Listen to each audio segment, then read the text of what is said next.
И снова здравствуйте! Сегодня для меня непривычная тема. Что здесь обсуждать?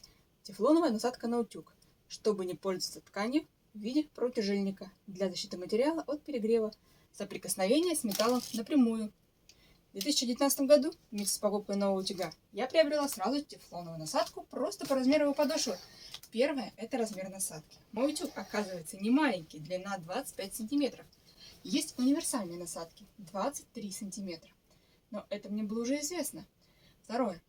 Теперь указывают разную толщину меньше 1 мм. Это раньше не было на упаковках. Я выбрала 0,8 мм. Толще не нашла. Найдется, подскажите. Третье. Да, на этом дело не окончено. Я знала, что у моей нынешней есть бортики, хоть это и не важно. На новой их почти нет. То есть боковая защита. Количество отверстий выхода пара, чтобы вода не накопилась там между слоями.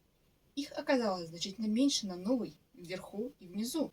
Знаю, что у утюгов разные рисунки отверстий, но почему бы не сделать универсальный по всей плоскости? Пятое. Крепление тугой пружины ненадежно везде. Чем тоньше материал, тем проще вытягиваются эти места подошвы под люверсы. Еще одна причина выбрать более толстую подошву. На моей первой легкие изменения смещением, ничего особенного, а эту в руки страшно брать.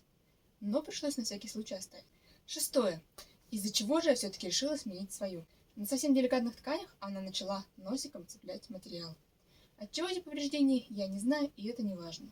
Но фото новых были сделаны так, а я сильно не разглядывала, не ожидая там подвоха, что там углообразное отверстие с острыми краями. Ну куда проще с куском пластика, закрепленным пружинами на поверхности. Откуда столько брака? Отдельно можно обсудить способ надевания пружины.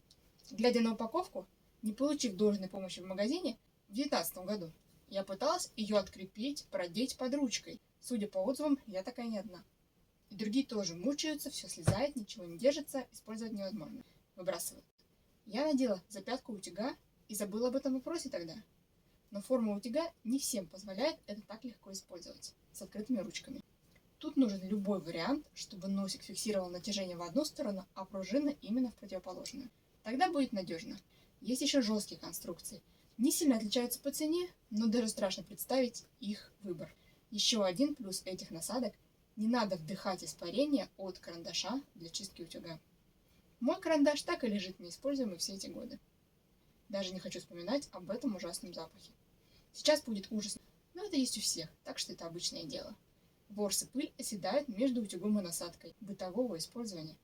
Ничего страшного, все исправляется. Достаточно протереть насадку тканью под струей воды, а утюг влажной тканью или погладить ее горячим утюгом. Особенно приятно, что не надо счищать с него теперь частицы флизелина, паутинки клеевой. Надеюсь, ваш опыт выбора такой простой детали будет более позитивным. До скорых новых встреч!